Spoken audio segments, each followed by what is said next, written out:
Hey there, Jim Johnson for Accent Help here.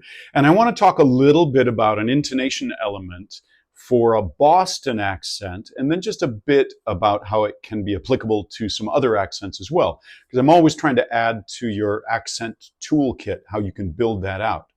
So for a Boston accent, there are certain sounds that are a big key. It's probably good for you to review my video about Boston and New York accents. I think there's some useful things for you to recognize in there that are really important, that distinction of Hell's Corner.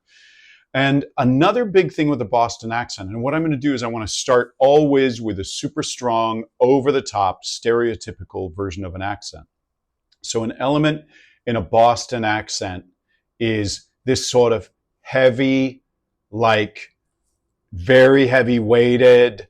I'm going to go slightly off pitch. Notice I'm actually in going off pitch. One of the things that you might notice is almost a robot sort of sound. So I'm going to be a Boston robot right now, right there, that Boston robot right there, right there. There is this, like, one of the ways of stressing a word, and stressed words are where the intonation tends to come out the strongest. So one of the ways to stress a word in Boston is actually to do a slight press on it, where you're sort of like squishing that intonation just ever so slightly there.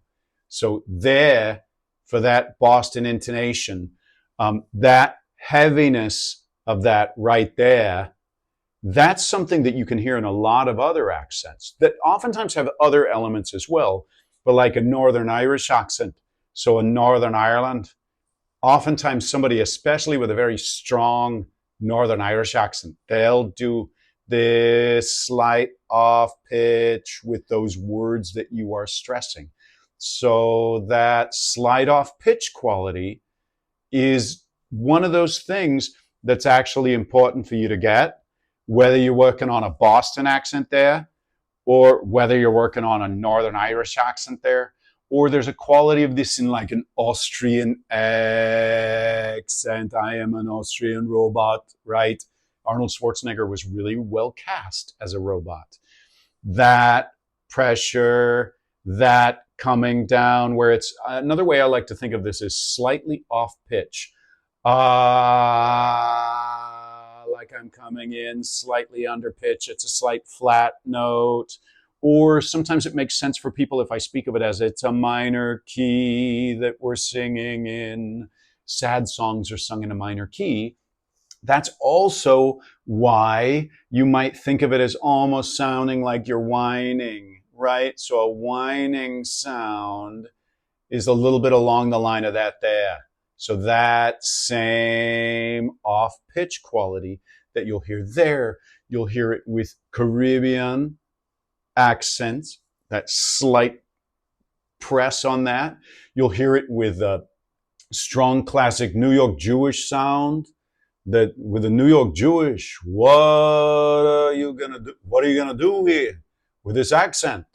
You're gonna press it a little bit and flatten that note ever so slightly. Again, I'm going way over the top with all of these. But what you want to do is you want to find these commonalities, because then you can go, oh, this is one of those that's got that press on it, that's got that, whatever the word is that works for you. That's why, like, I was just coaching somebody today, and he was finally getting this Australian element that we were working on. And I said, so what did you just do there? What did you do? And as he was identifying it, he was able to give it a name, and then he was able to hold on to it. So that's why I will say, sure, I'm going to make suggestions. It's a little off pitch. It's a robot voice. It's whining. But in the end, you're the one who has to figure out, what is it that I need to think to be able to get to that quality of it that'll lead me in the direction of that intonation that I'm heading towards. So that slight flat thing that I just mentioned for a Boston accent is probably going to help you with a whole lot of other accents. If you're an actor who's working to learn a variety of accents, there are over 50 sets of different accent materials that you can find at accenthelp.com.